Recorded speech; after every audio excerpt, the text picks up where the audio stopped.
We have announced our Sustainable Forest Management Policy 2. This is a major step forward in our 15 years journey of sustainable and responsible business. SFMP 2 means no deforestation, no new development on forested peatland, and no compromise to our commitment towards conservation and community. With this announcement, there is no doubt that we have eliminated deforestation from our supply chain. This is a very big leap for Indonesia. I mean, a company like April, who already conserved 320,000 hectares, is now doing a one step further. And the commitment also to not harvesting in forested land and forested peatland is actually a very good thing to do for Indonesia, so that, you know, this will bring Indonesia be more recognized internationally. Our pulp and paper product also being well received internationally because we are doing it sustainably.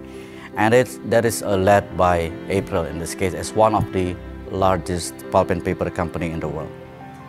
It's a culmination of over a year of meeting with April and providing feedback on their former plan, providing suggestions on how they might improve.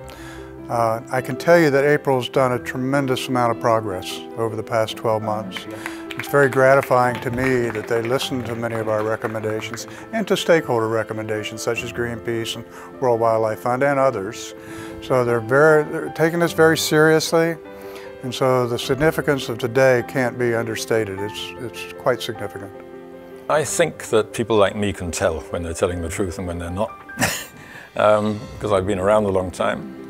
And so far I have been convinced that, you know, when we've pointed something out, they have acted upon it.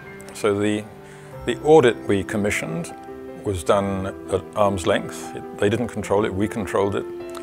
We dealt with the problems it found, and we then came up with this action plan for April to address those problems. We sent people out to check if those problems had been addressed. We've been talking to villagers and to local NGOs. So I think at the moment that April is acting in good faith, and I think that the very senior management actually genuinely want their company to be a leader environmentally. They're doing things maybe even more than was presented this morning that I think are quite encouraging and quite innovative and progressive compared with other companies in Indonesia.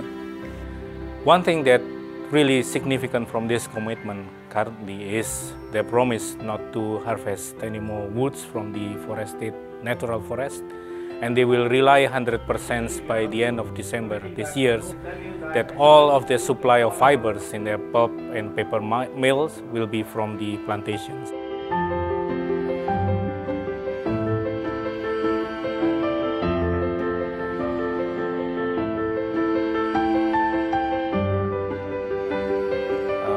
Our founder, Mr. Sukanto Tanoto, the chairman of RG, really believes in sustainable development.